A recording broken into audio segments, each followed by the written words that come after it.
যুক্তরাষ্ট্রে বৈধভাবে বসবাসরত গ্রিন কার্ডধারীদের নাগরিকত্ব পাওয়ার শেষ ধাপটিও এখন অনিশ্চিত হয়ে পড়েছে। ট্রাম্প প্রশাসনের নতুন নীতিতে ১৯টি দেশের আবেদনকারীদের নাগরিকত্ব ও গ্রিন কার্ড আবেদন অনির্দিষ্ট সময়ের জন্য স্থগিত করা হয়েছে। এই তালিকায় রয়েছে কিউবা, ইরান, হাইতি ও সোমালিয়া সহ আরও কয়েকটি দেশ। পাশাপাশি বেশ কয়েকটি অঙ্গরাজ্যে গ্রিন কার্ডধারীরা নাগরিকত্বের শপথ অনুষ্ঠান বা ওয়াথ সিরিমনি দিতে গিয়েও হঠাৎ অনুষ্ঠান বাতিল করা হয়েছে। নিউ ইয়র্ক লিগ্যাল অ্যাসিস্ট্যান্স গ্রুপের আইনজীবী ডেবোরো চেন বলেন, যখন কেউ নাগরিকত্বের শপথে অংশ নিতে যান, তার মানে তিনি ইতিমধ্যেই সব নিরাপত্তা ও ব্যাকগ্রাউন্ড যাচাই সম্পন্ন করেছেন। এখন তাদের হঠাৎ বাতিল করা এক ধরনের প্রশাসনিক অন্যায়। যুক্তরাষ্ট্রের বৈধ অভিবাসীদেরকেও এখন নতুন যাচাইয়ের মুখে পড়তে হয়েছে। আইনজীবীরা বলছেন, যুক্তরাষ্ট্রের গ্রিন কার্ডধারীরা সাধারণত যুক্তরাষ্ট্রের সবচেয়ে কঠোর যাচাই প্রক্রিয়া পার হন।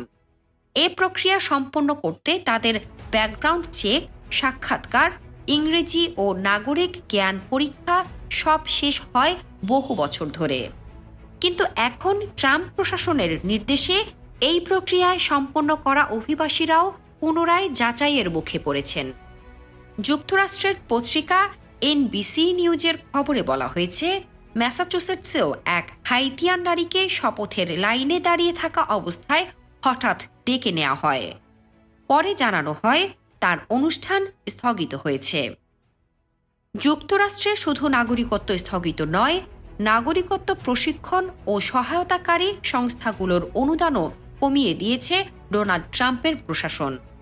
সঙ্গে যোগ করা হয়েছে নতুন শর্ত: আবেদনকারীর সোশ্যাল মিডিয়া যাচাই, নৈতিক চরিত্রের তদন্ত ও আরও কঠিন নাগরিক জ্ঞান পরীক্ষা। আইনজীবী চেন বলেন, এটি প্রশাসনের স্পষ্ট বার্তা। তারা চান না অভিবাসীরা সহজে নাগরিক হতে পারে। এদিকে নিউ ইয়র্ক, ক্যালিফোর্নিয়া এবং ওরেগন সহ বিভিন্ন রাজ্যে স্থানীয় কোর্ট ও লাইব্রেরিতে অনুষ্ঠিত নাগরিকত্ব অনুষ্ঠানে হঠাৎ নিষেধাজ্ঞা জারি করা হয়েছে। নিউ ইয়র্কের আপস্টেট অঞ্চলের 7টি কাউন্টিতে ইউএসসিআইএস কর্তৃপক্ষ আদালতের শপথ অনুষ্ঠান বাতিল করে দিয়েছে। জনরোষের পর কয়েকটি অনুষ্ঠান পুনরায় চালু হলেও 3টি কাউন্টিতে আবার বাতিল করা হয়। ওলস্টার ইমিগ্রান্ট ডিফেন্স নেটওয়ার্কের পরিচালক ভিক্টর কুয়েভা বলেন, মানুষরা নাগরিক হওয়ার 99% ধাপ শেষ করে এসেছে। এখন এই শেষ মুহূর্তে অনুষ্ঠান বাতিল করা শুধু আবেগগত নয়, এতে আইনি সুরক্ষারও ক্ষতি তৈরি করছে।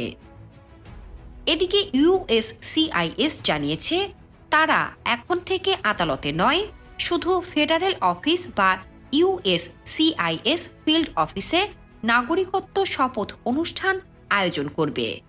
এর ফলে অনেক আবেদনকারীকে এখন নিজের কাউন্টির বাইরে দূরে গিয়ে শপথ নিতে হবে, যা সময় ও খরচ দুই বাড়াবে।